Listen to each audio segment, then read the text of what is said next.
দুনিয়াতে উলঙ্গ আইসি এই সাদা কাপড়টার জন্য, এই সাদা কাপড়টার জন্য আইসি দুনিয়াতে। পুরুষ মানুষ ঢাকার দরকার নাই, সাদা কাফন দেখলে অন্তরের মধ্যে কি আসে?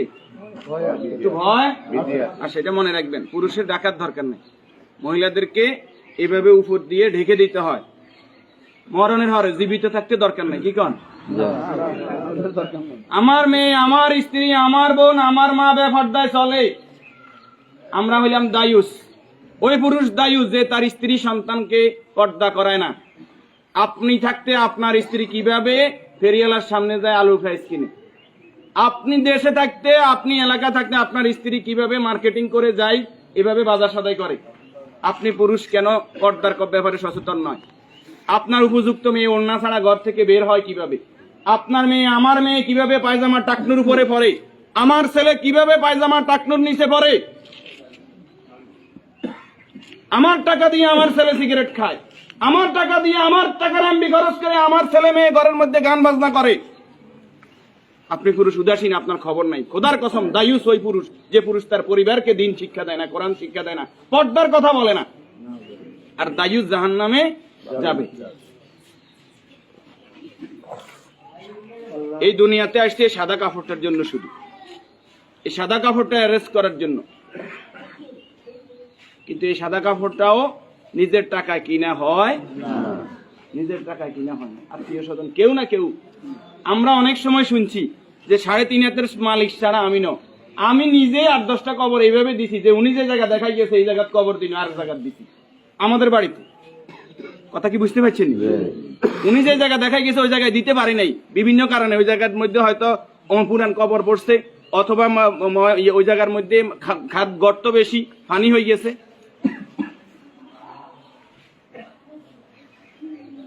তাহলে আমার শেষ জায়গাটাও আমার নির্দেশনা মতো হয় না, পরিবারে যারা আছে তাদের নির্দেশনা মতো হয়। যে রাসূলের শানমর্যাদা এত বেশি, সে রাসূলের প্রতি দুরূদ ও সালাম সাল্লাল্লাহু আলাইহি ওয়াসাল্লাম। সম্মানিত উপস্থিতি, আল্লাহর এই গোলাম চেহারাতে বলতেছে অবশ্যই নেককার পরেজগার ছিল। আল্লাহ তাআলা ওনার জীবনের গুনাহগুলো মাফ করে দেন, আমিন। যে নেক আমলগুলো করেছে, দান সাদাকা করেছে, এর বদৌলতে কবর, হাসর, মিজান, ফুলসিরাত আল্লাহ কি করে দেখ, মাফ করে দেখ। আমরা যারা জানাজায় উপস্থিত হয়েছে আল্লাহ আমাদেরকে মাফ করে দেখ। আল্লাহ তাআলা এই পরিবারকে ধৈর্য ধারণ করার তৌফিক দান করুন, আমিন।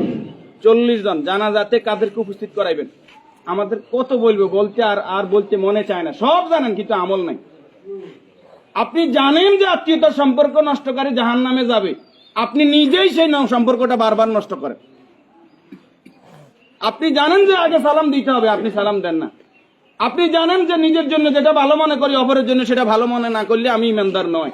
আপনি জানেন প্রতিবেশীর হক নষ্ট করলে ইমানদার নয়।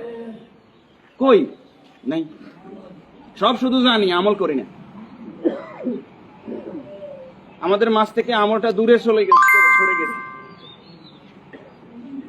এই নেককার গোলাম জানাজাতে নামাজি ফরেজগার লোক, শিরিক মুক্ত লোক, আপনার দৃষ্টিতে যিনি শিরিক মুক্ত, এরকম 40 জন লোক যদি দোয়া করে আল্লাহ তাআলা ওই দোয়া কি করে? কবুল করে। 40 জন হাইবেন আইতেন না, উনি নামাজি ফরেজগার, উনি হয়তো আপনি মনে করেন যে মাজারে সেজদা দেন শুধু কবিরা গুনাহ, মাজারে সেজদা দেন বুঝি শিরক। শনিবার মঙ্গলবার কি শিরক না? শনিবার মঙ্গলবার হিসাব করা শিরক না নি? শিরক, এটাও শিরক। এই যে জাদু টোনা করা, এটা কি শিরক না নি? গণকের কাছে যাওয়া, বান্দর গনাইতে যায়, মানুষ গনাইতে যায়, চুরি করছে কে, আনা চাইতে যায়, এগুলো সবগুলো কি বড় শিরক? যেটা জনগণ সকল ক্ষমতার উৎস, ঠিক না নি?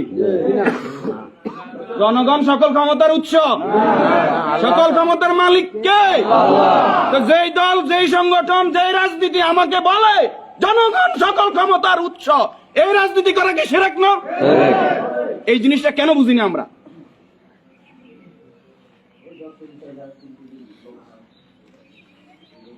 আপনি মুখে বললেন জনগণ সকল ক্ষমতার উৎস, অন্তরে আপনি বলবেন যে হ্যাঁ আল্লাহ সকল ক্ষমতার উৎস, এটা তো আল্লাহ মানে না। মুখে যেটা বলতে হবে অন্তরে এক থাকতে হবে।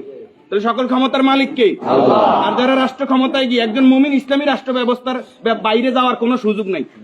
যদি আওয়ামী লীগ আবার তওবা ইস্তেগফার করি আই কয় যে আমরা আল্লাহর আইন অনুযায়ী রাষ্ট্র চালাইম, আমরা কইম আলহামদুলিল্লাহ। বিএনপি যদি কালকে বলে যে আমরা রাষ্ট্র চালাইম আল্লাহর আইন অনুযায়ী, কোরআনের আইন দিয়ে রাষ্ট্র চলবে, সৎ নামাজি ফরেজগার লোকরা চেয়ারম্যান মেম্বার হইব, তাকওয়াবান হইব, আমরা বিএনপির সাথে আছি, বিএনপি কে ভোট দেব।